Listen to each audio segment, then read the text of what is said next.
Associated Press, AP, avait des correspondants comme Ismaël Aboudaya, donc qui était à la fois correspondant pour AP, mais qui était pigiste, mais qui était affilié au Hamas. Qui était complètement affilié au Hamas.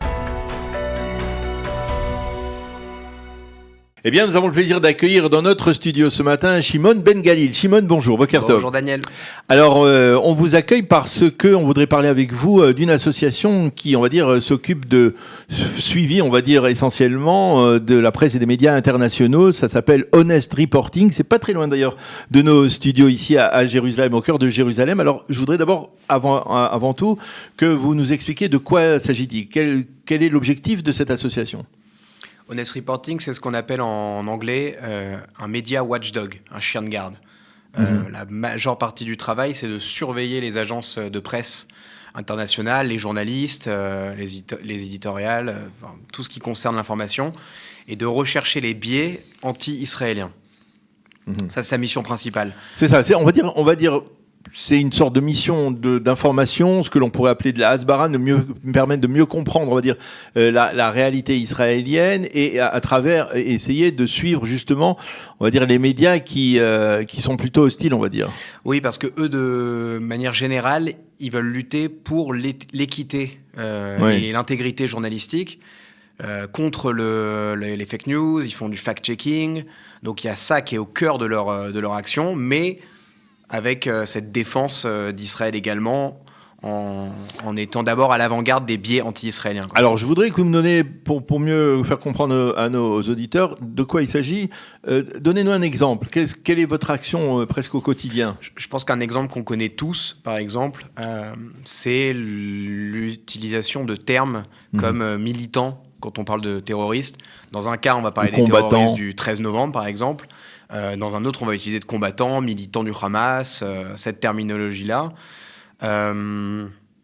Mais de manière générale, c'est un traitement de l'information. Vous recensez, c'est-à-dire vous lisez les médias, les journaux internationaux et vous recensez, on va dire, les dérapages. C'est ça, dès qu'il se passe quelque chose en Israël, on regarde quelle est la couverture médiatique des journaux.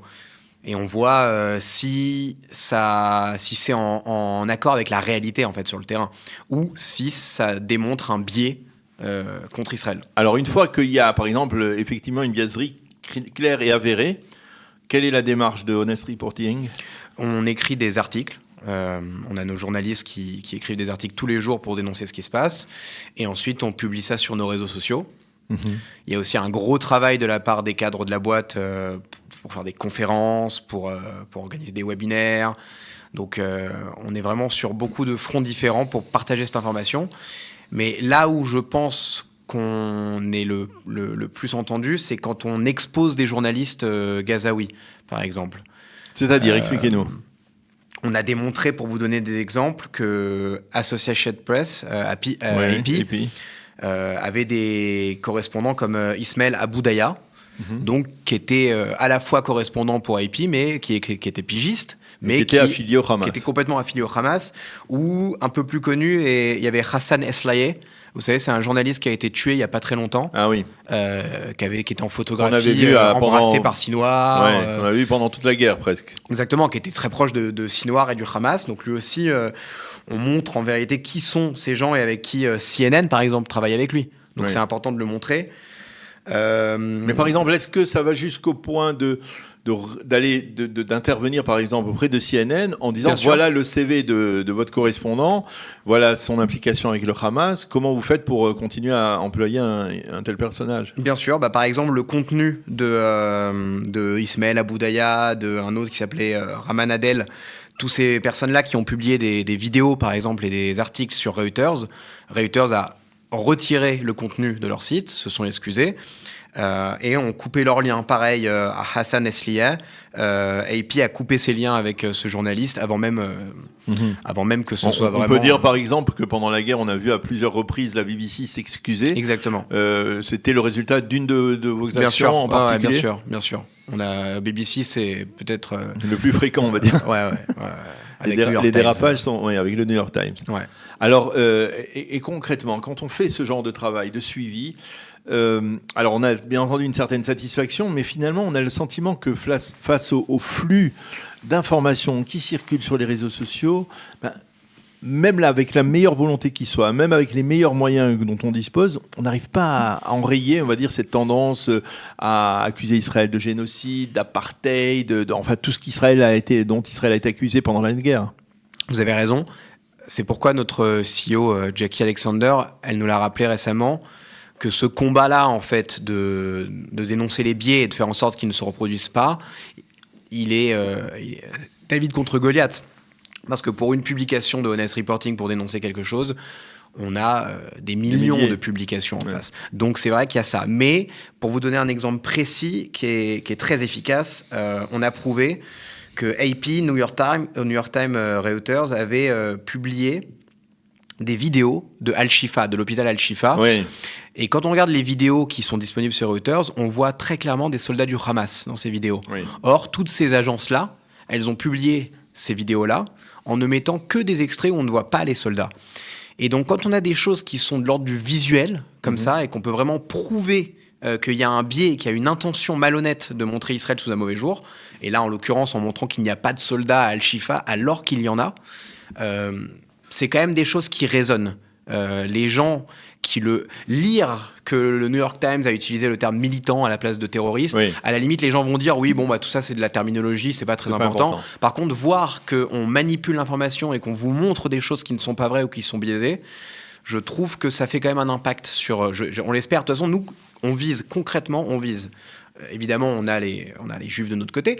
On vise cette personne qui n'est pas sûre de l'information qu'elle reçoit, qui n'a pas encore établi une opinion claire dans sa tête et qui potentiellement pourrait venir de notre côté. Alors, j'ai encore pas mal de questions à vous poser. La première, c'est est-ce que vous êtes aidé, on va dire, vous parliez des communautés juives, est-ce que vous êtes aidé par les communautés juives, par des organisations, je vais dire, comme l'American Jewish Committee, aux États-Unis en particulier? Et puis la deuxième question, et on reviendra là-dessus, vous parlez beaucoup des États-Unis, c'est vrai que c'est important, la presse et les médias américains sont extrêmement influents. Mais je voudrais avec vous savoir si, parce que vous êtes francophone, quelle action est organisée à Honest Reporting en direction de la France. Alors, première question, est-ce que vous avez le concours des communautés juives ? Oui, bien sûr. Notre CEO, c'est une ancienne cadre d'EPAC.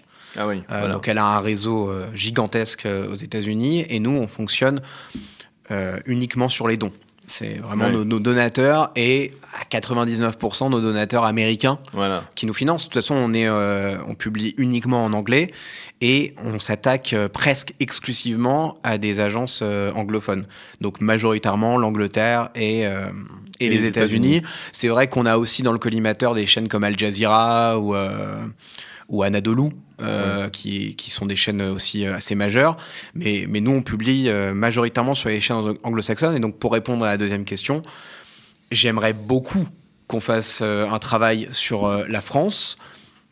Maintenant, c'est pas encore à l'ordre du jour. C'est pas encore parce qu'il n'y a pas de relais en France pour appuyer, on va dire, des démarches comme les vôtres ? C'est-à-dire que c'est un nouveau process qu'il faut mettre en place, puisque nous, nos donateurs sont américains, notre boîte est américaine. Basé en Israël. Nos donateurs sont américains. Donc, en fait, ça demande d'ouvrir un desk consacré à la France. Oui. Ça demande d'avoir de la ressource de gens qui sont focalisés que sur la France.